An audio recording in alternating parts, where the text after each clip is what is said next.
धाम्नि चैतन्यपूरे बन्धं चाज्ञानभावे नियमितं कुर्वन्ति भिन्न भिन्नम्। ಭಾವಾರ್ಥವು ಈ ಪ್ರಕಾರವಿದೆ. ಶುದ್ಧ ಚೇತನಾ ಮಾತ್ರವು ಜೀವದ ಸ್ವರೂಪವಿದೆ ಎಂಬುದು ಅನುಭವದಲ್ಲಿ ಬರುತ್ತದೆ. ರಾಗಾದೀತನದಲ್ಲಿ ನಿಯಮದಿಂದ ಬಂಧದ ಸ್ವಭಾವವಿದೆ ಎಂಬುದನ್ನು ಸಾಧಿಸುತ್ತದೆ. ಭಾವಾರ್ಥವು ಹೀಗಿದೆ. ರಾಗಾದಿ ಅಶುದ್ಧತೆಯು ಕರ್ಮಬಂಧದ ಉಪಾಧಿ ಇದೆ. ಜೀವದ ಸ್ವರೂಪವಿಲ್ಲವೆಂಬುದು ಅನುಭವ ಗೋಚರವಾಗುತ್ತದೆ. ಒಮ್ಮೆ ಶಬ್ದದ ಭಾವಾರ್ಥ ಹೇಳಿದರು, ಒಮ್ಮೆ ಭಾವಾರ್ಥದ ಭಾವಾರ್ಥ.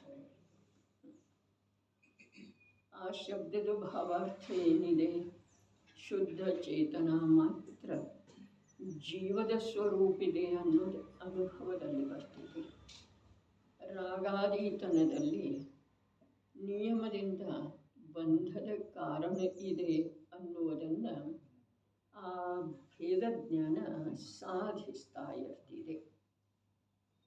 ಅಂದ್ರನ ಅಂಥೇಳಿ ಏನು ಹೇಳಿದರು? ರಾಗಾದಿ ಅಶುದ್ಧತೆಯು ಕರ್ಮಬಂಧದ ಉಪಾಧಿ ಇದೆ. ರಾಗಾದಿ ಅಶುದ್ಧತೆಯು ಕರ್ಮಬಂಧದ ಉಪಾಧಿ ಇದೆ. ಕರ್ಮಬಂಧದ ಕಾರಣ ಇದೆ ಅನ್ನಲಿಲ್ಲ. ಯಾಕೆ ಅಂತಂದ್ರೆ ಯಾವ ಜಡಕರ್ಮದ ಬಂಧ ಆಗ್ತಿದೆ ಅದರದ್ದು ಇಲ್ಲಿ ಗಣನೆ ಇಲ್ಲ. ಆದ್ರೆ ಕರ್ಮಬಂಧದ ಉಪಾಧಿ ಇದೆ. ಅರ್ಥಾತ್ ಅಲ್ಲಿ ಜಡಕರ್ಮದ್ದಂತೂ ಮಾತನೇ ಇಲ್ಲ. ಜೀವದ ಆ ವರ್ತಮಾನದ ಕೆಲವು ಅಂಶ ಜ್ಞಾನದ ಅಥವಾ ಚೈತನ್ಯದ ಅದು ಬಂಧ ರೂಪ ಆಗಿ ಉಪಾಧಿ ಇದೆ ಜೀವದ ಸಲುವಾಗಿ. ಇನ್ನೊಂದು ಸಲ ಕರ್ಮಬಂಧದ ಉಪಾಧಿ ಇದೆ.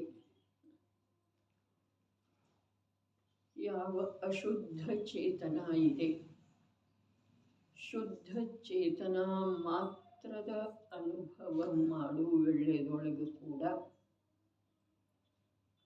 ಯಾವ ಕೆಲವು ಅಂಶ ಜ್ಞಾನದ ಪರವನ್ನು ನೋಡ್ತಾ ಇದೆ, ಬಂಧದ ಕಾರಣವನ್ನು ನೋಡ್ತಾ ಇದೆ. ಅದು ಬಂಧದ ಕಾರಣವನ್ನು ನೋಡ್ತಾ ಇರುವುದರ ಜೊತೆಯಾಗಿ ಬಂಧಕ್ಕೊಳಗಾಗ್ತಾ ಇದೆ. ಇದು ಇಲ್ಲಿ ಅನುಭವಿಸ್ತಾ ಇದೆ. ಇಲ್ಲಿ ಕೆಲವು ಅಂಶ ಬಂಧಕ್ಕೊಳಗಾಗ್ತಾ ಇದೆ, ಬಂಧಿಸಲ್ಪಡ್ತಾ ಇದೆ.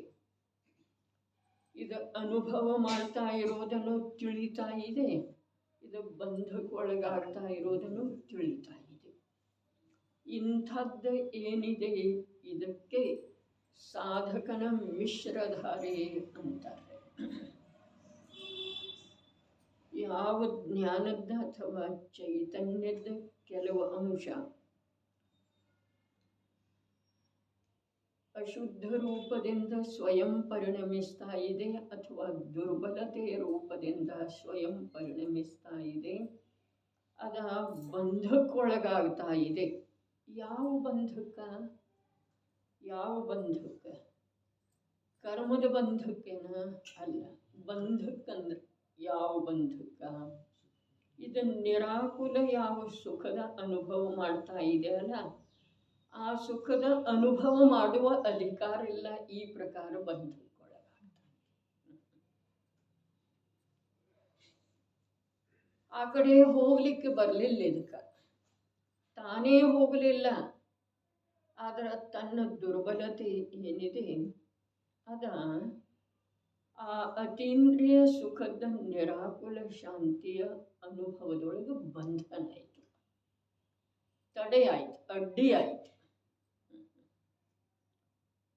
ತಿಳಿತಾ ಇದೆ ಅಂದ್ಕೊಳ್ತೇನೋ ತಿಳಿಬೇಕ್ರಿ. ಚೈತನ್ಯದ ಯಾವ ಒಂದಿಷ್ಟು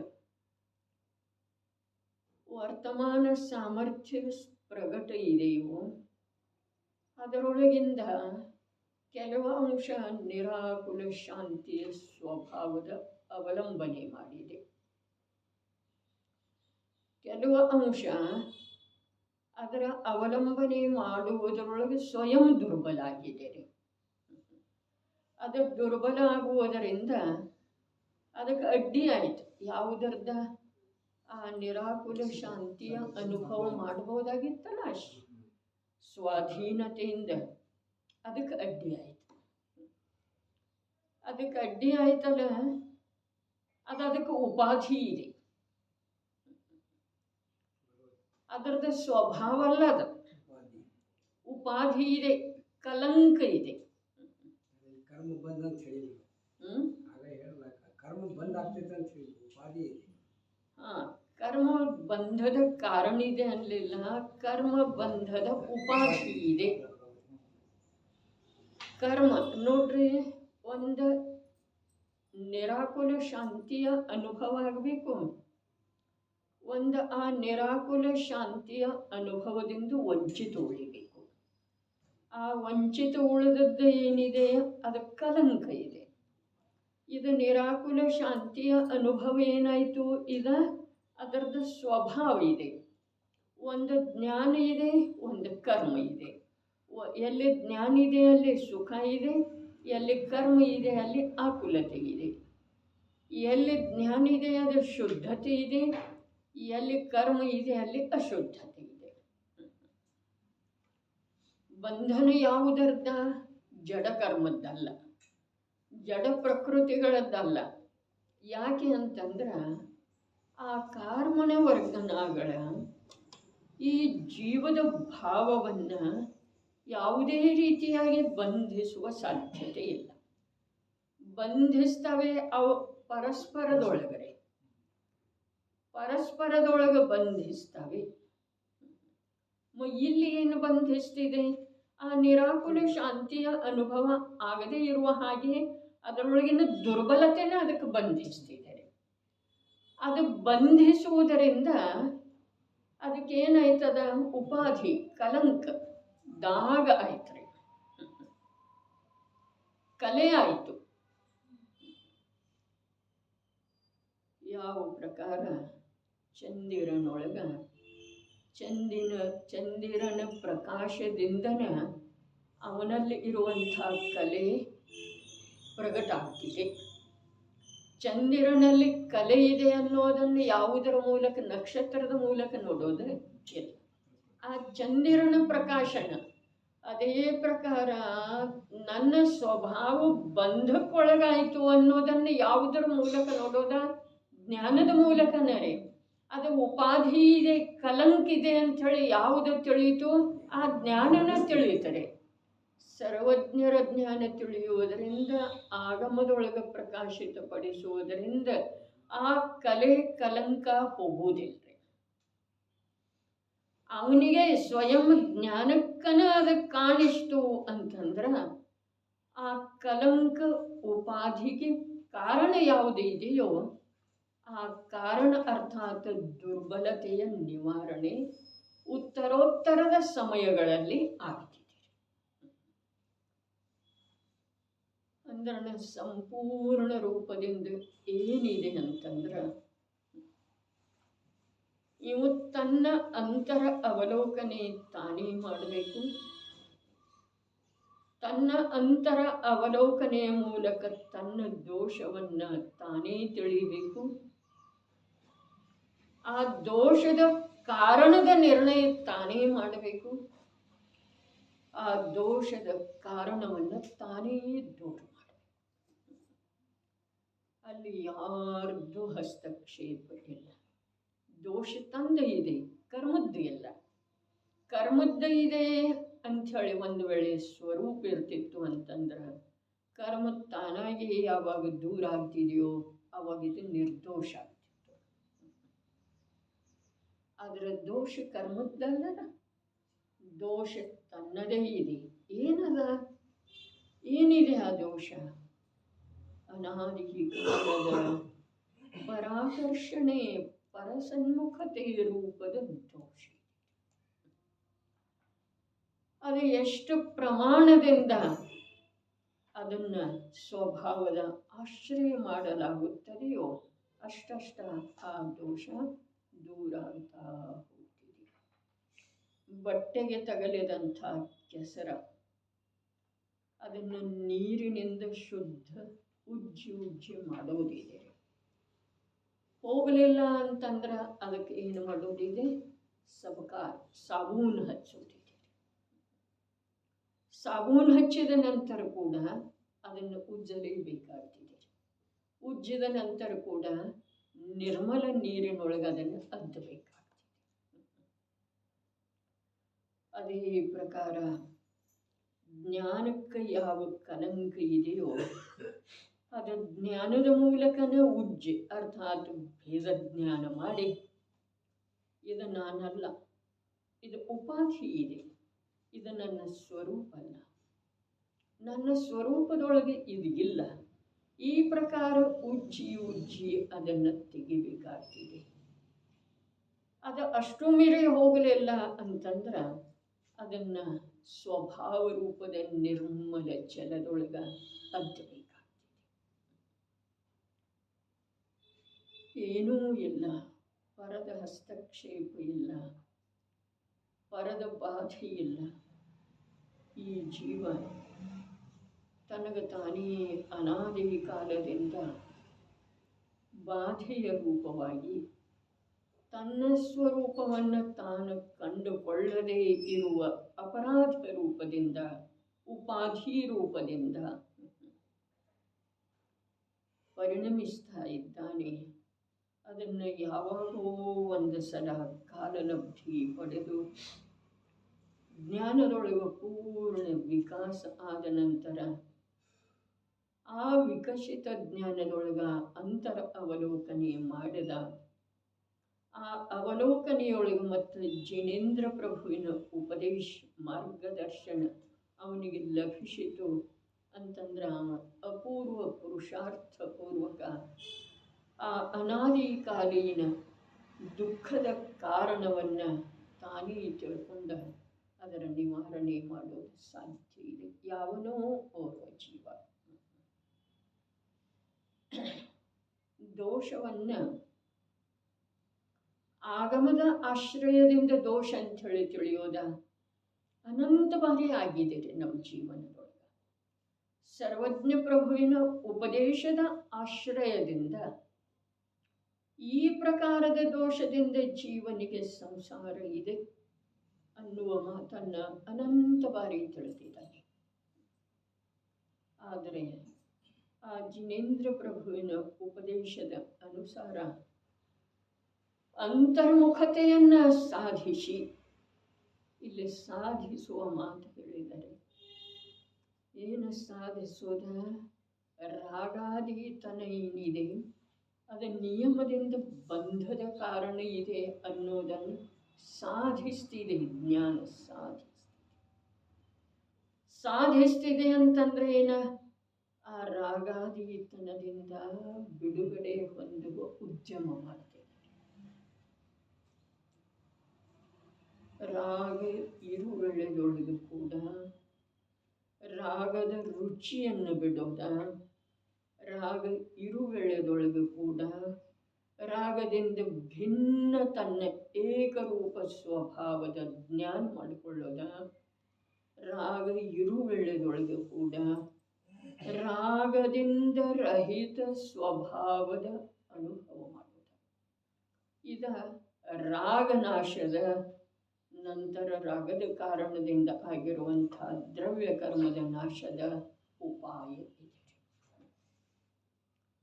ಇಲ್ಲಿಯ ಭಾಷೆಯ ಅನುಸಾರ ಮೋಕ್ಷದ ಉಪಾಯ ಇದೆ. ನೋಡಿ, ಭಾವಾರ್ಥವು ಹೀಗಿದೆ.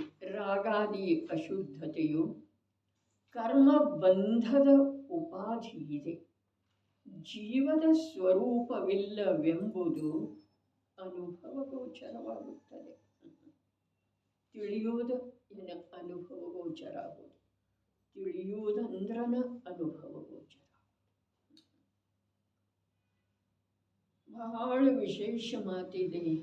ನಮಗೇನು ತಿಳಿತಾ ಇದೆ ಎಲ್ಲ ಪರದ್ ಅಥವಾ 5 ಇಂದ್ರಿಯದ ವಿಷಯಗಳೇನು ತಿಳಿತಾ ಇದ್ದಾವಲ್ಲ ಅವು ವಾಸ್ತವದಲ್ಲಿ ತಿಳಿತಾನೇ ಇದ್ರೆ. ಯಾಕೆ ಅಂತಂದ್ರೆ ಸೈದ್ಧಾಂತಿಕ ದೃಷ್ಟಿಕೋನದಿಂದ ಅವಲೋಕನೆ ಮಾಡಿದ್ರೆ ತಿಳಿಯುವಂಥವನಿಗೆ ಆ ತಿಳಿಯುವ ತಿಳಿಯುವ ತಿಳಿಯುವ ತಿಳಿಯುವ ನಿಜದ ಅನುಭವ ಅಥವಾ ನಿಜ ತಾನು ಎಲ್ಲಿಯವರೆಗೆ ತಿಳಿದು ಬರುವುದಿಲ್ಲವೋ ಅಲ್ಲಿಯವರೆಗೆ ಅವೇನು ತಿಳಿತಾನೆ ಅನ್ನೋದ ವಾಸ್ತವದಲ್ಲಿ ತಿಳಿಯುವಿಕೆ ಅಲ್ಲ. ತಿಳಿಯುವ ತಿಳಿಯುವ ತಿಳಿಯುವ ರೂಪದ ಯಾವ ನಿಜ ತತ್ವ ಅಥವಾ ಸ್ವಯಂ ತಾನು ತನ್ನನ್ನು ತಿಳಿಯುವುದಿಲ್ಲ ಅಥವಾ ತಿಳಿಯುವಂಥವನಲ್ಲಿ ಏಕತೆಯನ್ನು ಸಾಧಿಸಿ ತಿಳಿಯುವುದಿಲ್ಲ, ಅಲ್ಲಿಯವರೆಗೆ ಏನು ತಿಳಿತಾನೋ ಅದೆಲ್ಲ ವಾಸ್ತವದಲ್ಲಿ ತಿಳಿಯುವಿಕೆ ಅಲ್ಲವೇ ಅಲ್ಲ. ಇದು ಸೈದ್ಧಾಂತಿಕ ದೃಷ್ಟಿಕೋನದಿಂದ ಸತ್ಯ ಮಾತು ಇದೆ. ಸಿದ್ಧಾಂತದೊಳಗೆ 2 ಭೇದ ಇರುವುದಿಲ್ಲ. ಸಿದ್ಧಾಂತ ಅದಕ್ಕೆ ಪುನಃ ಯಾವುದೇ ಪ್ರಕಾರದ ಅಪೀಲ್ ಇಲ್ಲ, ಅದಕ್ಕೆ ಸಿದ್ಧಾಂತ ಅಂತಾರೆ. ಮತ್ತೊಂದು ಅದರ ಅರ್ಥ ಆ ವಿಷಯದ್ದೇನು ನಿರ್ಣಯ ಇದೆ ಅದರ ಅಂತಿಮ ಫಲ ಸಿದ್ಧಾವಸ್ಥೆ ಇದೆ. ಸಿದ್ಧಾವಸ್ಥೆಗೆ ಒಂದೇ ಮಾರ್ಗ ಇದೆಯೋ, ಒಂದೇ ಪ್ರಕಾರದ ಸಾಧನೆ ಇದೆಯೋ ಅಥವಾ 2 ಒಂದೇ ಇದೆ. ಅದುವೇ ಸ್ವಭಾವದ ಆಶ್ರಯ. ಹಾಗಾದರೆ ಸಿದ್ಧಾಂತದ ದೃಷ್ಟಿಕೋನದಿಂದ ಅವಲೋಕನೆ ಮಾಡಿದ್ರೆ ತಿಳಿಯುವ ತಿಳಿಯುವ ತಿಳಿಯುವ ನಿರಂತರ ತಿಳಿಯುವ ರೂಪದ ಯಾವ ಸ್ವಭಾವ ಇದೆಯೋ ಪರ್ಯಾಯದ ಸ್ವಭಾವನೆ, ಅದನ್ನು ಯಾವಾಗ ಪರ್ಯಾಯದ ಸಾಮರ್ಥ್ಯದಿಂದ ತಿಳಿತಿದೆಯೋ ಜ್ಞಾನ, ಆವಾಗನ ಅದಕ್ಕೆ ಪರಪದಾರ್ಥಗಳದ್ದು ಕೂಡ ಯಥಾರ್ಥ ಜ್ಞಾನ ಆಗೋ ಸಾಧ್ಯ ಇದೆ.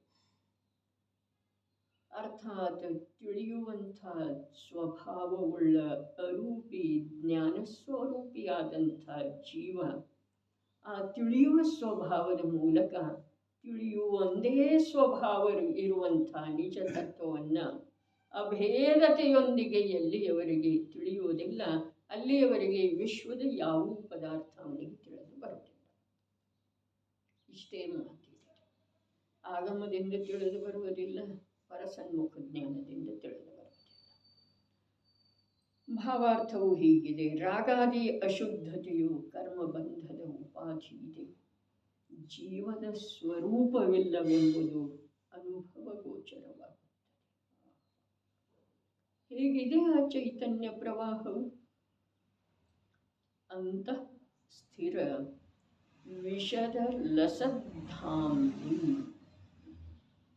ಅಂತ ಸರ್ವ ಅಸಂಖ್ಯಾತ ಪ್ರದೇಶಗಳಲ್ಲಿ ಏಕ ಸ್ವರೂಪವು ಸ್ಥಿರ, ಸರ್ವಕಾಲ ಶಾಶ್ವತವು ವಿಷದ ಸರ್ವಕಾಲ ಶುದ್ಧತ್ವ ರೂಪವು ಮತ್ತು ಲಸತ್ ಸರ್ವಕಾಲ ಪ್ರತ್ಯಕ್ಷವೂ ಇರುವಂಥ ಧಾಮ್ನಿ ಕೇವಲ ಜ್ಞಾನ ಕೇವಲ ದರ್ಶನಗಳಿಂದ ಅದು ತೇಜಸ್ಪುಂಜವಿರುವಂಥದ್ದು. ಎಂಥ ಅದ್ಭುತ ನೋಡ್ರಿ. ಅಂತಃ ಸ್ಥಿರ ವಿಷದ ಲಸತ್ ಧಾಮ್ನಿ. ಅಂತಃ ಅಂತಃ ಶಬ್ದದ ಅರ್ಥ ಏನು ಮಾಡಿದ್ರು? ಸರ್ವ ಅಸಂಖ್ಯ ಪ್ರದೇಶಗಳಲ್ಲಿ ಏಕ ಸ್ವರೂಪ. ಆ ಪ್ರದೇಶಗಳ ಬೇಕಾದ್ರೆ ಲೋಕಾಕಾಶ ಪ್ರಮಾಣ ವಿಸ್ತಾರ ಇದ್ರನು, ಬೇಕಾದ್ರೆ 3 ಮೊಳದ ದೇಹದ ಪ್ರಮಾಣ ಇದ್ರನು, ಅಲ್ಲಿ ಸಂಪೂರ್ಣ ಅಸಂಖ್ಯಾತ ಪ್ರದೇಶದೊಳಗೆ ಏಕ ಸ್ವರೂಪ ಇದೆ. ಏಕ ಸ್ವರೂಪ ಯಾವುದು? ಚೈತನ್ಯದ ಪ್ರವಾಹ. ಪ್ರವಾಹ ಎಲ್ಲಿದೆ? ಪ್ರವಾಹ ಎಲ್ಲಿದೆ? ಚೈತನ್ಯದ ಪ್ರದೇಶ ಎಲ್ಲದವಲ್ಲ ಅಲ್ಲಿ ಇದೆ ಪ್ರವಾಹ. ಅದನ್ನು ದಾಟಿ ಹೊರಗೆ ಯಾವುದಿದೆ ಅಲ್ಲ ಅದು ಚೈತನ್ಯವನ್ನು ಕಳ್ಕೊಂಡದ್ದು. ಅದಕ್ಕೆ ನ ನ್ಯೂನಂ ನ ಅಧಿಕಂ ಅಂತ ಹೇಳಿದ್ದಾರೆ. ಜ್ಞಾನ ಹೇಗಿದೆ ಅರ್ಥಾತ್ ಚೈತನ್ಯ ಹೇಗಿದೆ, ನ ನ್ಯೂನಂ ತನ್ನ ಪ್ರದೇಶದೊಳಗೆ ಒಂದು ಸ್ವಲ್ಪನೂ ಕಮ್ಮಿ ಇಲ್ಲ, ತನ್ನ ಪ್ರದೇಶದಿಂದ ಹೊರಗೆ ಒಂದು ಸ್ವಲ್ಪನೂ ನ ನ್ಯೂನಂ ನ ಅಧಿಕಂ. ಚೈತನ್ಯದ ಪ್ರವಾಹದ ಮಾತು ಹೇಳ್ತಾ ಇದ್ದಾರೆ, ಸ್ಥಿರ ಚೈತನ್ಯದ ಮಾತು ಹೇಳ್ತಾ ಇಲ್ಲ. ಕಾರ್ಯ ಯಾರಿಂದ ಆಗೋದಿದೆ? ಪ್ರಗಟ ಪರ್ಯಾಯದಿದೆ.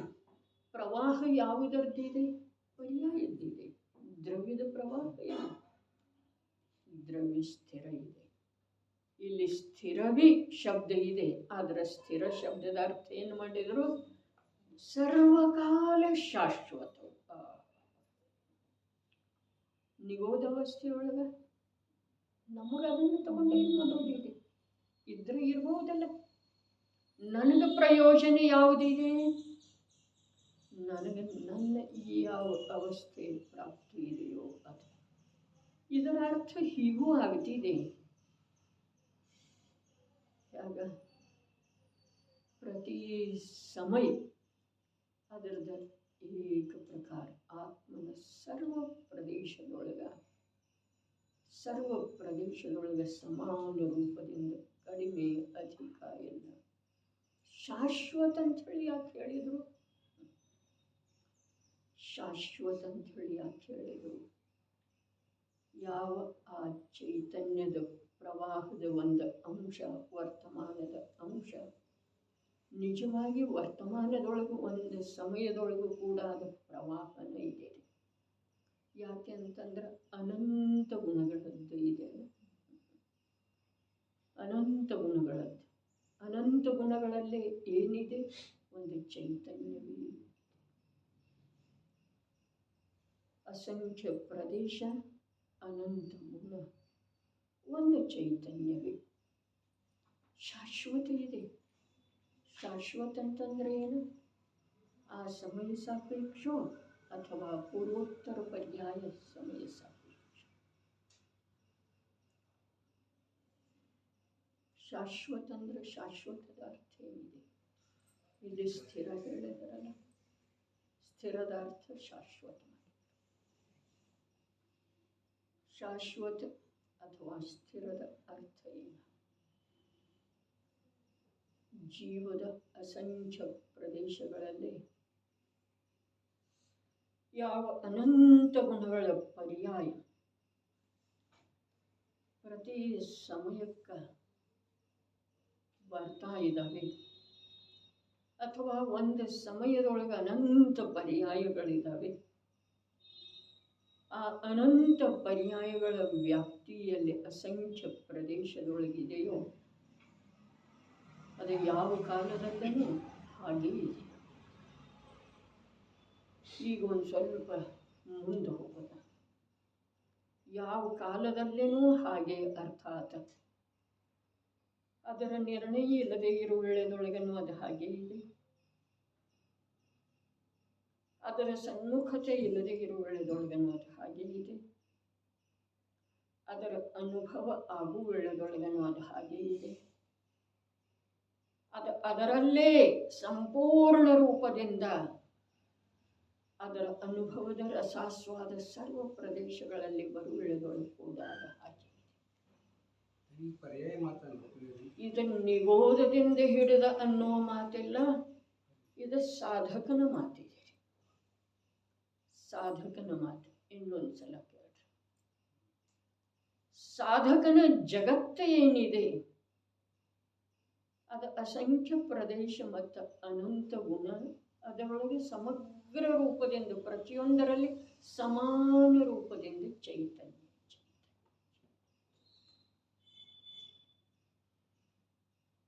ಅವನಿಗೆ ಅನ್ನಿಸ್ತಿದೆ ಯಾವಾಗ ಅದರದ್ದು ಅನುಭವ ಆಯ್ತಲ್ಲ ಆವಾಗ ಅವನಿಗೆ ಅನ್ನಿಸ್ತಿದೆ ಏನ, ಓಹೋ ಇದು ಮೊದಲಿನಿಂದ ಹೀಗೆ ಇದೆ, ಇನ್ನು ಬಾತುಂಕ ಮುझे ಖಬರ್.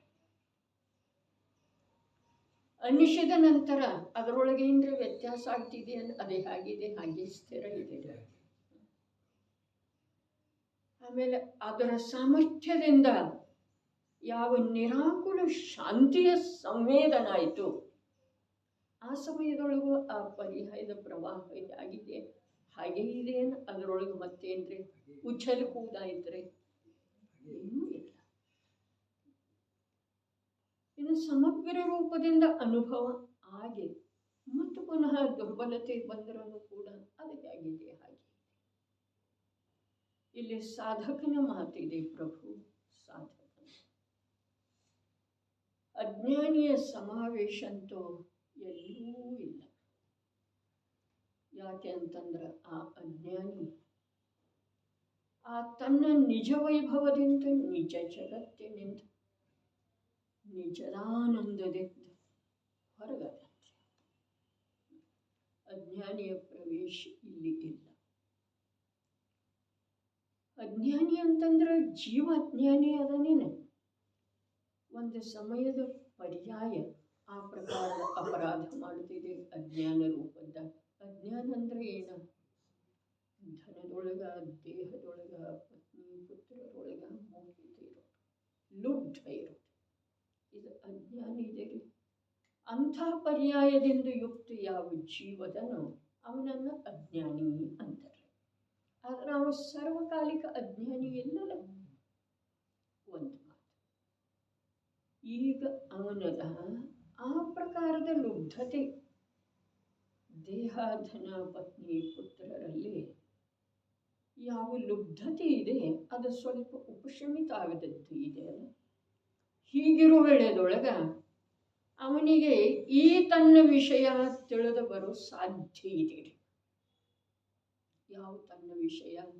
ಯಾವುದೇ ಸಮ್ಯಕ್ ದೃಷ್ಟಿಯಲ್ಲೇ ಒಳಗೆ ನಡೆದದ್ದು ಇದೆಯಲ್ಲ, ಏನ? ಅಸಂಖ್ಯ ಪ್ರದೇಶ, ಅನಂತ ಗುಣಗಳು, ಪ್ರತಿಯೊಂದು ಗುಣದ ಚೈತನ್ಯಮಯ ಪರ್ಯಾಯ ಏನಿದೆ ರೀ ಅಲ್ಲಿ ತನ್ನ ಲೋಕದೊಳಗೆ.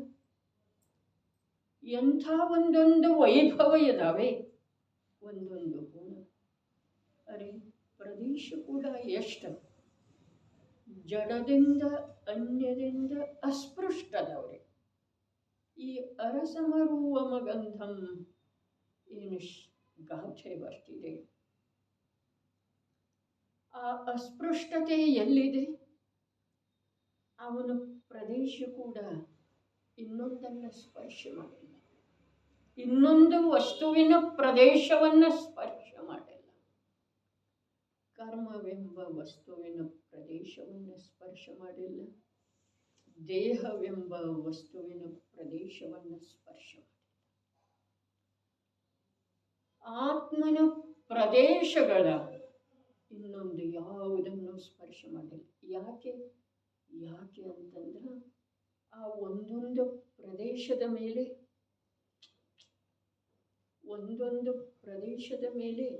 ಒಂದೊಂದು ಗುಣ ಅದಾವೇನ್ರಿ? ಇಲ್ಲ. ಒಂದೊಂದು ಪ್ರದೇಶದ ಮೇಲೆ ಅನಂತ ಗುಣ ಅದಾವ್ರಿ. ಅನಂತ ಗುಣ ಒಂದು ಪ್ರದೇಶ. ಅನಂತ ಗುಣದೊಳಗೆಲ್ಲ ಒಂದು ಚೈತನ್ಯವೇ ಇದೆ. ಆ ಅನಂತ ಗುಣಗಳೆಲ್ಲ ಅಸಂಖ್ಯ ಪ್ರದೇಶದೊಳಗೇನು ವ್ಯಾಪ್ತ ಇದ್ದಾವೆ. ಅವು ಎಲ್ಲವುಗಳಲ್ಲಿ ಚೈತನ್ಯದ ಪ್ರವಾಹ ಇದೆ. ಒಂದು ಸಮಯ ಅಲ್ಲೇನಿದೆ, ಒಂದು ಪ್ರದೇಶ ಇನ್ನೊಂದು ಪ್ರದೇಶದ ಅಪೇಕ್ಷಾದಿಂದ ನೋಡಿದರೆ ಸಮಾನ ಗುಣ ಸಾಮರ್ಥ್ಯ ಮತ್ತು ಪರ್ಯಾಯದ ಪ್ರವಾಹ ತುಂಬಿದ್ದ ಇದೆ. ಇಂಥ ಅಂತ ತತ್ವವನ್ನು ಯಾವ ಜೀವ ಮಹಾನ್ ಪುರುಷಾರ್ಥದಿಂದ ನಂಬಿ ಇದು ನಾನು ಅಂಥೇಳಿ ವಿಶ್ವಾಸ ಮಾಡುತ್ತಾನೋ ಅವನಿಗೆ ಪರಪದಾರ್ಥಗಳ ಮೇಲಿರುವಂಥ ಅಭಿಲಾಷೆ, ಲುಬ್ಧತೆ ಎಲ್ಲವೂ ಒಣಗಿ ಹೋಗ್ತಿದೆ, ಬಿಟ್ಟು ಹೋಗ್ತಿದೆ. ಆಗ ಅವನಿಗೆ ಆ ಅಂತಃತತ್ವದ ಅನುಭೂತಿಯೊಳಗ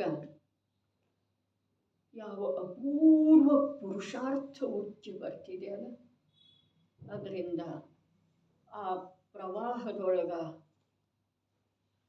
ಅವನ ಆ ಚೈತನ್ಯದ ವರ್ತಮಾನ ಉಪಯೋಗ ಅಭೇದಾಗಿ ಹೋಗಿಬಿಡ್ತಿದೆ. ಅಲ್ಲಿ ಶಾಂತಿಯ ಸಾಗರ, ಆನಂದದ ಸಾಗರ. ಆಗ ಅಲ್ಲಿಂದ ಒಂದು ಸಮಯ ಅನುಭವ ಮಾಡಿ ಹೊರಗೆ ಬರ್ತಿದೆ. ಆವಾಗ ಅವನ ಜ್ಞಾನ ತಿಳಿತಿದೆ, ಅರೆ ಇದು ಶಾಶ್ವತ ಹೀಗೆ ಇದೆ. ಯಾವ ಭಾಷ್ಯವೂ ಅದರೊಳಗೆ ಪ್ರವೇಶ ಮಾಡಿಲ್ಲ, ಸ್ಪರ್ಶ ಮಾಡಿಲ್ಲ. ಸರ್ವಕಾಲ ಶಾಶ್ವತ. ಆ ಶಾಶ್ವತದೊಳಗ ಅನಾದಿ ಅನಂತ ಎಲ್ಲ ಬಂತು. ಅವನ ಜ್ಞಾನದೊಳಗೆ ಬಂತು ಸ್ವರೂಪ ಅನಾದಿ ಅನಂತನೇ ಇದೆಯಲ್ಲ, ಹೀಗೇ ಇದೆ. ಆದರೆ ಹಾಗೆ ಇರೋದ ಯಾವನೋ ಓರ್ವ ಜೀವನಿಗೆ ಪ್ರತ್ಯಕ್ಷ ಅದರಲ್ಲಿ ಮುಳುಗಿದ ನಂತರ, ಅರೆ ಈ ನೀರು ತಂಪನೇ ಇದೆ, ಶಾಂತಿಯ ಅನುಭವ ಮಾಡಿಸುವಂಥದ್ದು. ಯಾವ ಪ್ರಕಾರ ನರಕದೊಳಗೆ ವೈತರಣಿ ನದಿ ಇದೆಯಲ್ಲ, ಆ ವೈತರಣಿ ನದಿ ದೂರದಿಂದ ನಾರಕಿಗೆ ಹೇಗೆ ಅನ್ನಿಸ್ತಿದೆ, ಇದು ಒಂದು ನನ್ನ ದೇಹದ ದಾಹವನ್ನು ಕಳ್ಕೊಳ್ಳುವ ಸಲುವಾಗಿ ಉಪಾಯ ಇದೆ ಅಂಥೇಳಿ ಅನ್ನಿಸ್ತಿದೆ. ಆದರೆ ಮುಳುಗಿದ ನಂತರ ಏನಾಗ್ತಿದೆ, ಆ ದಾಹ ಇನ್ನೂ ಅಧಿಕ ಆಗ್ತಿದೆ. ಹಾಗೆ ಈ ಅಜ್ಞಾನಿ ಮಿಥ್ಯಾದೃಷ್ಟಿ ಜೀವನಿಗೆ ದೂರದಿಂದ ಆದ ಕಷ್ಟ ಅನ್ನಿಸ್ತಿದೆ. ಯಾವುದ ಅತೀಂದ್ರಿಯ ಆನಂದದ ಸಾಗರ ಒಳಗೆ ತುಂಬಿದೆ ಅಂಥೇಳಿ ಜ್ಞಾನಿ ಗುರುಗಳು ಹೇಳಿದ್ದ, ಅದು ಕಷ್ಟ ಅನ್ನಿಸ್ತಿದೆ. ಆದರೆ ಯಾವಾಗ ಮುಳುಗ್ತಾನಲ್ಲ, ಆವಾಗ ಅರೆ ಇದು ಶಾಶ್ವತವಾಗಿ ಹೀಗೆ ಇದೆಯಲ್ಲ ಅಂಥೇಳಿ ದೃಷ್ಟಾಂತಕ್ಕ ದಾಷ್ಟಾಂತಕ್ಕ ವಿರುದ್ಧ ಇದೆ. ಭಾಷೆಯೊಳಗ ವಿರೋಧಾಲಂಕಾರ ಅಂಥೇಳಿ ಕೂಡ ಒಂದೇ ಇದೆ. ವಿರೋಧನೂ ಕೂಡ ಇಲ್ಲಿ ಈ ವಸ್ತುವಿನ ಸಿದ್ಧಿಯ ಸಲ. ಅವನಿಗೆ ಯಾಕೆ ಕಾಣಿಸ್ತಿದೆ, ದೇಹದ ದಾಹವನ್ನು ನಿವಾರಿಸಿಕೊಳ್ಳಬಹುದು. ನದಿಯ ಹಾಗೆ ಕಾಣಿಸ್ತಿದೆ. ನದಿನೇ ಇದೆಯಲ್ಲ ವೈತರಣಿ. ಹಾಗಾದ್ರೆ ಅಲ್ಲಿ ಧುಮುಕಿದ ಕೂಡಲೇ ಅವನ ದಾಹ ವಿಪರೀತ ವಿಪರೀತ ವಿಪರೀತ ಅಧಿಕ ಆಗ್ತಿದೆ. ತದ್ವಿರುದ್ಧವಾಗಿ ಇಲ್ಲಿ ಜ್ಞಾನಿ ಗುರುಗಳು ಹೇಳುವಂಥ ಅಂತರ್ಮಾರ್ಗ ಇವನಿಗೆ ರುಚಿಸುವುದಿಲ್ಲ.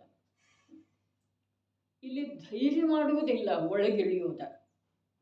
ಯಾವಾಗೋ ಕಾಲಲಬ್ಧಿ ಪಡೆದ ಅಲ್ಲಿ ಧೈರ್ಯ ಮಾಡಿದ ಯಾವನೋ ಜೀವ ಅಂತಂದ್ರೆ ಅವನಿಗೆ ಆ ಶಾಂತಿಯ ಸಾಗರ, ಆ ಅಮೃತದ ಸಾಗರ, ಪ್ರತಿಯೊಂದು ಆತ್ಮನ ಪ್ರದೇಶದೊಳಗ ಪರಮಶಾಂತ ಶಾಂತ ಶಾಂತಿಯ ಅನುಭವ ಮಾಡಿಸುವಂಥ ಆ ನಿಜ ನಿಧಿಯ ಕುರಿತು ಅವನ ಆಂತರ್ಯದಿಂದ ಧ್ವನಿಯನ್ನು ಬರ್ತಿದೆ, ಅರೆ ಇದು ಶಾಶ್ವತವಾಗಿ ಹೀಗೆ ಇದೆ,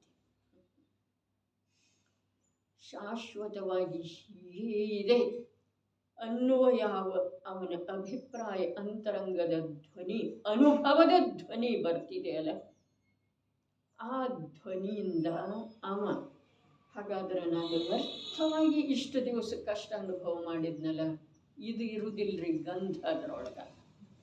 ಆದರೆ ಈ ನನ್ನ ಸುಖದ ನಿಧಿ ಶಾಶ್ವತ ಇದೆ,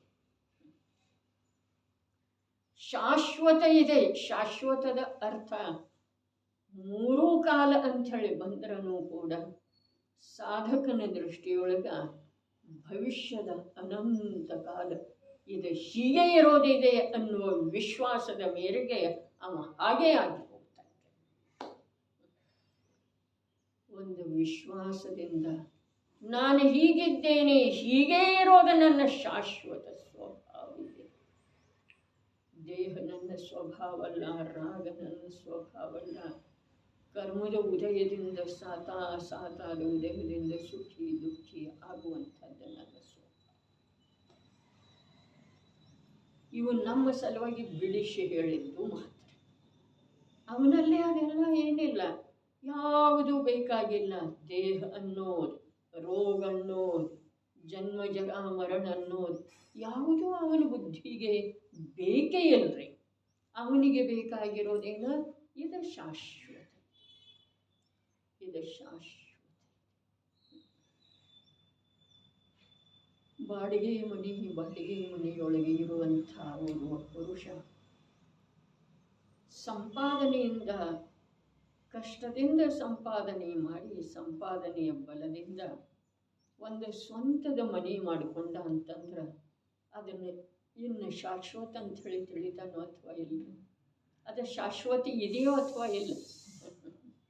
ಅವ ಬೇಕಾದ್ರೆ ಅಲ್ಲಿಂದ ಮರಣ ಹೊಂದಿ ಹೋಗಬಹುದು, ಆದರೆ ಮತ್ತೆ ಪುನಃ ಆ ಮನೆ ಬಿಟ್ಟು ಇನ್ನೊಂದು ಮನೆಗೆ ವಾಸ ಮಾಡುವಂಥ ಪ್ರಸಂಗ ಅವನಿಗೆ ಬರುವುದು. ಅದೇ ರೀತಿ ಶಾಶ್ವತ ನಿಲಯದ ಪರಿಚಯ ಆದ ನಂತರ ಆ ಶಾಶ್ವತ ನಿಲಯದೊಳಗನ, ಚೈತನ್ಯ ನಿಲಯದೊಳಗನ, ಆನಂದದ ನಿಲಯದೊಳಗನ, ಸುಖ ಶಾಂತಿಗಳ ನಿವಾಸ ಎಲ್ಲಿ ಇದೆಯೋ ಆ ನಿಲಯದೊಳಗನ ಅವನು ವಾಸ ಮಾಡ್ತಾನೆ. ಬೇಕಾದ್ರೆ ಮತ್ತೊಂದು 2-3 ಭವ ಆದರೂ ಕೂಡ ಅವನ ಆ ನಿಲಯದಿಂದ ಅವ ಯಾವಾಗೂ ಬಿಟ್ಟ ಆ ದೇಹವೆಂಬ ನಿಲಯದೊಳಗ ಅವ ಬರುವುದಿಲ್ಲ. ಅಂದರೆ ಏನು? ಅವನ ಅನುಭವದೊಳಗೆ ನಾನು ದೇಹದಲ್ಲಿದ್ದೇನೆ, ದೇಹ ರೂಪ ಇದ್ದೇನೆ ಅನ್ನೋದ ಯಾವಾಗೂ ಬರ್ತದೆ. ಬಹಳ ಅದ್ಭುತ ಶಬ್ದ ಅದವ್ರಿ. ಅಂತ ಸರ್ವ ಅಸಂಖ್ಯಾತ ಪ್ರದೇಶಗಳಲ್ಲಿ ಏಕ ಸ್ವರೂಪ, ಸ್ಥಿರ, ಸರ್ವಕಾಲ ಶಾಶ್ವತವು, ವಿಷದ ಸರ್ವಕಾಲ ಶುದ್ಧತ್ವ ರೂಪವು, ವಿಷದ ಏನ ಸರ್ವಕಾಲ ಶುದ್ಧತ್ವ ರೂಪವು, ಮತ್ತು ಲಸತ್ ಸರ್ವಕಾಲ ಪ್ರತ್ಯಕ್ಷವೂ ಇರುವಂಥ, ಎಲ್ಲದಕ್ಕೂ ಸರ್ವ ಸರ್ವ ಸರ್ವ, ಸರ್ವ ಪ್ರದೇಶ, ಸರ್ವಕಾಲ, ಸರ್ವ ಶುದ್ಧತ್ವ, ಸರ್ವ ಪ್ರತ್ಯಕ್ಷ. ಇನ್ನೇನು ಬೇಕಾಗಿದೆ? ಯಾವ ನಿಜ ನಿಧಿ ಇದೆಯಲ್ಲ ಅದು ಸಮಾನ ಸಮಾನ ಸಮಾನ ಸಮಾನ ಆತ್ಮನ ಸರ್ವ ಪ್ರದೇಶ.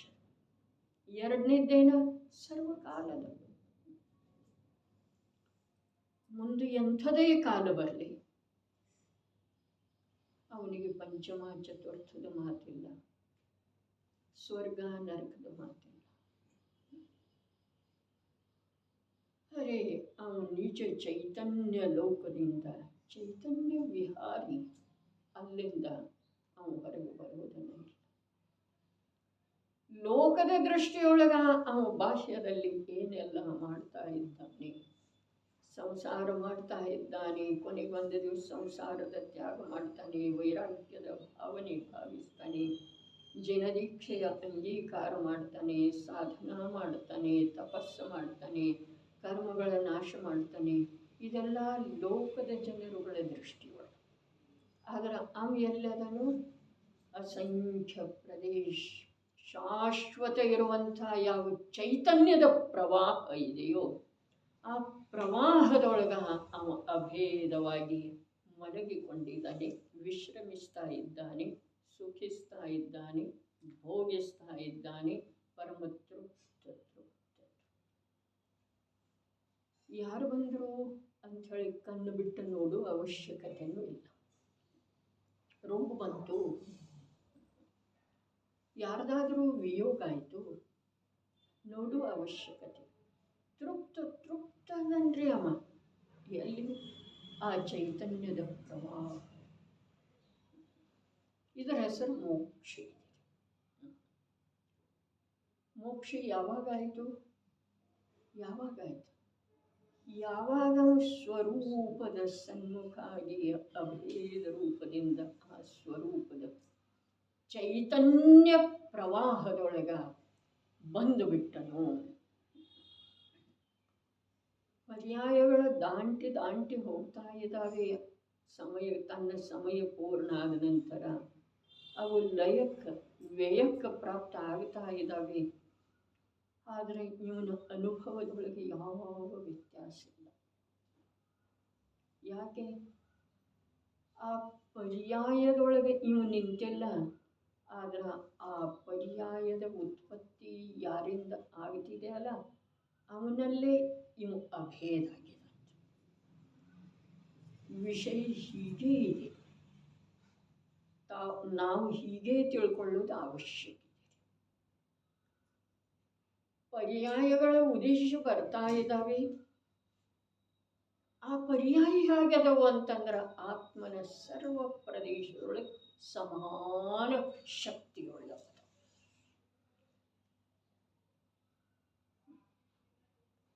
ಬಟ್ಟೆಯಿಂದ ನೆಲ ಒರೆಸು ಒಳ್ಳೆಯದೊಳಗೆ ಎಲ್ಲಾದರೂ ಕೋಣೆ, ಎಲ್ಲಾದರೂ ದಂಡಿ ಒಣದು ಉಳಿಗೆ ಹೋದರೆ ಹಾಗಿಲ್ಲ. ಇಲ್ಲಿ ಚೈತನ್ಯದ ಯಾವ ಒಂದು ಸಾಮರ್ಥ್ಯ ಇದೆ ಅಲ್ಲ, ಆತ್ಮನ ಪ್ರತಿಯೊಂದು ಪ್ರದೇಶದೊಳಗೆ ಸಮಾನ ಇದೆ. ಯಾವೊಂದು ಪ್ರದೇಶ ಚೈತನ್ಯದ ರಸದಿಂದ ವಂಚಿತಿದೆ, ಒಣದ ಉಳಿದದ್ದಿದೆ, ಹೀಗೆ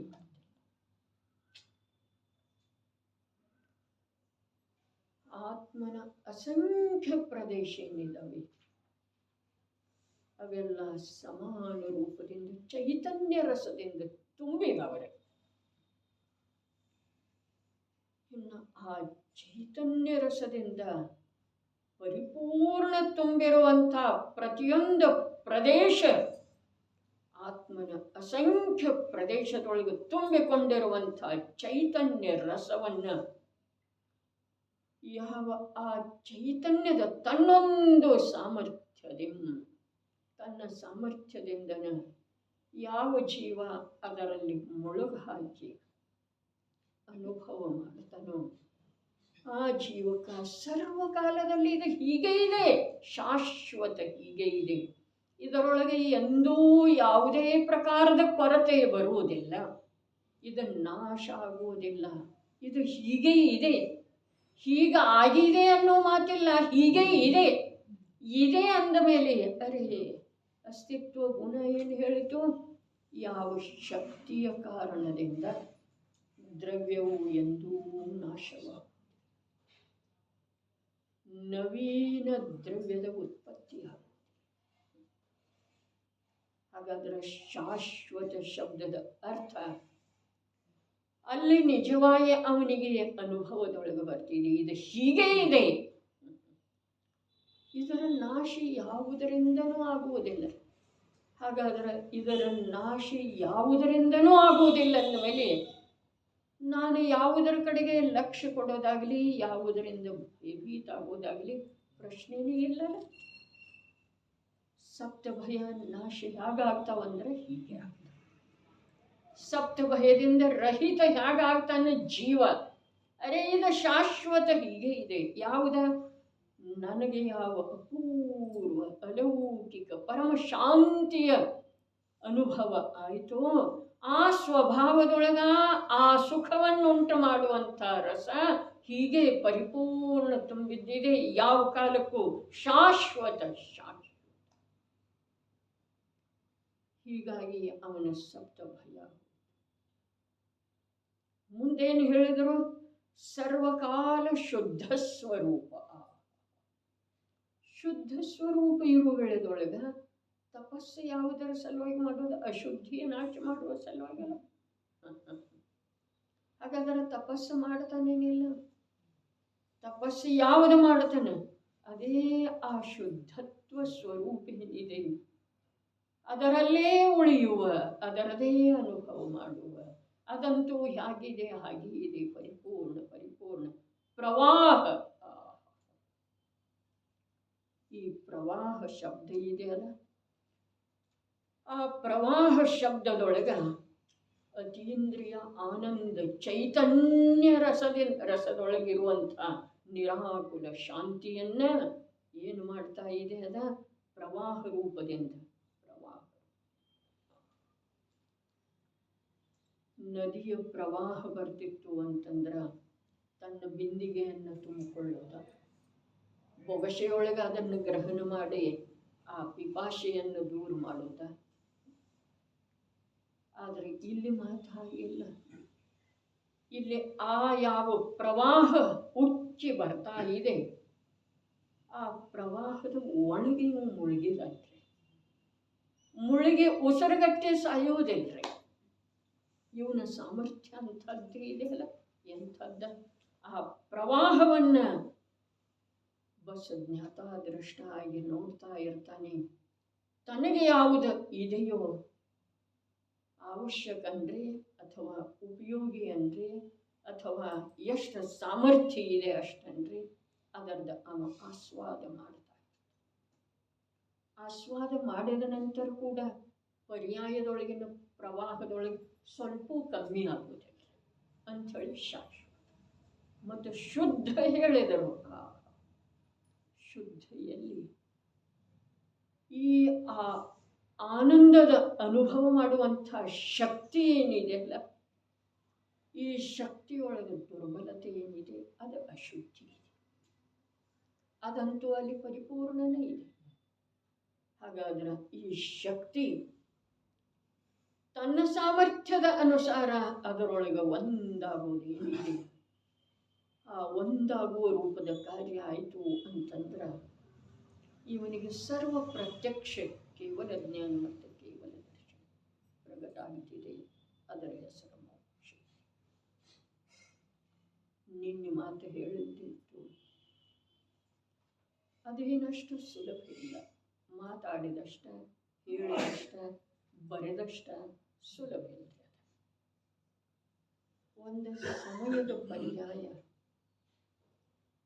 ಆ ಅಸಂಖ್ಯ ಪ್ರದೇಶದೊಳಗೆ ಇರುವಂಥ ಅನಂತ ಪರ್ಯಾಯಯುಕ್ತ ಧ್ರುವ ಸಾಮರ್ಥ್ಯದ ಅನುಭವ ಮಾಡಬೇಕಾದ್ರೆ ಅದು ಯಾವ ರೀತಿ ತನ್ನೊಳಗೆ ಅನಾದಿ ಕಾಲೀನ ಪರದ ಅಭಿಲಾಷೆ ಇದೆ, ಅದನ್ನು ಯಾವ ರೀತಿ ಪ್ರಯೋಗ ಪ್ರತ್ಯಕ್ಷ ಪ್ರಯತ್ನದ ಮೂಲಕ ಅದನ್ನು ಬಿಡ್ತಾ ಬಿಡ್ತಾ ಬಿಡ್ತಾ ಬಿಡ್ತಾ ಹೋಗ್ತೀಯೋ ಶುದ್ಧ ಆಗ್ತಾ ಆಗ್ತಾ. ಬಿಡೋದಂದ್ರೆ ಶುದ್ಧ, ಬಿಡೋದು. ಅದೇ ಈ ಪರ್ಯಾಯದೊಳಗೆ ಯಾವ ಅಶುದ್ಧಿ ಬರುವುದಿದೆ ಅದನ್ನು ಹೇಗೆ ಬಿಡೋದು? ಮೊದಲಿನ ಪರ್ಯಾಯದೊಳಗೆ ಬಿಡೋದು. ಹಾಗಾದರೆ ಹೇಗೆ ಬಿಡೋದು? ಆ ಪರ್ಯಾಯನ ಸ್ವಯಂ ಈ ಶಾಶ್ವತವಿರುವಂಥ ಪ್ರವಾಹ ರೂಪದ ಚೈತನ್ಯಮಯ ಧ್ರುವ ತತ್ವದ ಅವಲಂಬನೆ ಮಾಡೋದು. ಅದು ಯಾವ ರೀತಿ ಅದನ್ನು ಗಟ್ಟಿಯಾಗಿ ಹಿಡ್ಕೊಳ್ತಿದೆಯೋ, ಅದು ಎಷ್ಟು ಹಿಡ್ಕೊಳ್ತಿದೆಯೋ ಅಷ್ಟು ಅಶುದ್ಧಿ ಬಿಟ್ಟು ಹೋಗ್ತಿದೆ. ಆ ಅಶುದ್ಧಿ ಬಿಟ್ಟು ಹೋಗುವುದರ ಹೆಸರು ತಪಸ್ಸು, ಅದರ ಹೆಸರು ಸಾಧನಾ ಇದೆ. ಆ ಸಾಧನಾದೊಳಗೆ ಏನಿದೆ? ಬಸ್ ಒಂದು ಧ್ರುವ ತತ್ವ ಏನಿದೆ, ಅನಂತ ಪರ್ಯಾಯ ಅಸಂಖ್ಯ ಪ್ರದೇಶದೊಳಗೆ ಪ್ರವಾಹ ರೂಪದಿಂದ ಉಕ್ಕಿ ಉಕ್ಕಿ ಬರ್ತಾ ಇರುವಂಥ ಯಾವ ಧ್ರುವ ಚೈತನ್ಯ ತತ್ವ ಇದೆಯೋ ಅದನ್ನು ಸ್ವಲ್ಪ ಕೂಡ ತನಗಬಾಧೆ ಆಗದೇ ಇರುವ ಹಾಗೆ ಹಿಡ್ಕೊಳ್ಳೋದು ಏನಿದೆ, ಇದು ಸಾಧನ ಇದೆ, ಇದು ಮೋಕ್ಷ ಮಾರ್ಗ ಇದೆ. ಅದರೊಳಗೆ ಆ ಪರ್ಯಾಯ ಪರ್ಯಾಯ ಪರ್ಯಾಯ ಪರ್ಯಾಯ 48 ನಿಮಿಷದವರೆಗೆ ಬರುವಂಥ ಸೂಕ್ಷ್ಮ ಸಮಯವರ್ತಿ ಪರ್ಯಾಯಗಳೆಲ್ಲ ಆ ಧ್ರುವ ತತ್ವದೊಳಗೆ ಉಳಿದು ಆ ಅತೀಂದ್ರಿಯ ಆನಂದದ ಅನುಭವದೊಳಗೆ ಪರಿತೃಪ್ತಾಗಿ ಉಳಿದು ಅಂತಂದ್ರೆ ಇಲ್ಲಿ ಸರ್ವಕಾಲದಲ್ಲೂ ಶುದ್ಧ ಇರುವಂಥ ಶಾಶ್ವತವಿರುವಂಥ ಅಸಂಖ್ಯ ಪ್ರದೇಶದೊಳಗೆ ಸಮಾನ ರೂಪದಿಂದ ವ್ಯಾಪಿಸಿರುವಂಥ ಆ ಅನಂತ ಜ್ಞಾನ ಅನಂತ ದರ್ಶನ ಅಥವಾ ಕೇವಲ ಜ್ಞಾನ ಕೇವಲ ದರ್ಶನ ಪ್ರಗಟ ಆಗಿಬಿಡುತ್ತೆ. ಎಷ್ಟು ಕಾಲದವರೆಗೆ? ಇದನ್ನ ಶಾಶ್ವತ ಅಂತ ಹೇಳಿ ಹೇಳ್ತಾರೆ. ಸರ್ವಕಾಲ ಶಾಶ್ವತ, ಸರ್ವ ಪ್ರದೇಶ ಸಮಾನ, ಸರ್ವಕಾಲದಲ್ಲಿ ಶುದ್ಧ, ಮುಂದೇನು ಸರ್ವ ಪ್ರಕಾರದಿಂದ ಪ್ರತ್ಯಕ್ಷ. ಅಲ್ಲಿ ಏನೂ ಉಳಿಲಿಲ್ಲ. ಒಳಗಡೆ ಏನಿದೆಯೋ ಅದೆಲ್ಲ ಪ್ರತ್ಯಕ್ಷ, ಕೇವಲ ಜ್ಞಾನ, ಕೇವಲ ದರ್ಶನ. ನಡೀರಿ ಇನ್ನೊಂದ್ಸಲ. ಹೇಗಿದೆ ಆ ಚೈತನ್ಯ ಪ್ರವಾಹ? ಬಹಳ ಒಳಗು ಉತ್ಸಾಹ ಉಕ್ಕಿ ಬರಬೇಕು. ಹೇಗಿದೆ ಆ ಚೈತನ್ಯ ಪ್ರವಾಹ? ಅಂತಃ ಸ್ಥಿರ ವಿಷದ ಲಸತ್ ಧಾಮ್ನಿ. ಅಂತಃ ಸರ್ವ ಅಸಂಖ್ಯಾತ ಪ್ರದೇಶಗಳಲ್ಲಿ ಏಕ ಸ್ವರೂಪವು, ಸ್ಥಿರ ಸರ್ವಕಾಲ ಶಾಶ್ವತವು, ವಿಷದ ಸರ್ವಕಾಲ ಶುದ್ಧತ್ವ ರೂಪವು ಮತ್ತು ಲಸತ್ ಸರ್ವಕಾಲ ಪ್ರತ್ಯಕ್ಷವೂ ಇರುವಂಥ ಧಾಮ್ನಿ, ಕೇವಲ ಜ್ಞಾನ, ಕೇವಲ ದರ್ಶನಗಳಿಂದ ಅದು ತೇಜಪುಂಜವಿರುವಂಥದ್ದು. ಇದು ಮೋಕ್ಷದ ಮಾತು ಹೇಳಿದ್ದಾರೆ. ಎಲ್ಲಿದೆ ಮೋಕ್ಷ? ಎಲ್ಲಿದೆ? ಅನುಭವದೊಳಗಿದೆ. ಎಲ್ಲಿದೆ? ಒಳಗಿದೆ. ಎಲ್ಲಿದೆ? ಅಸಂಖ್ಯ ಪ್ರದೇಶದೊಳಗಿದೆ.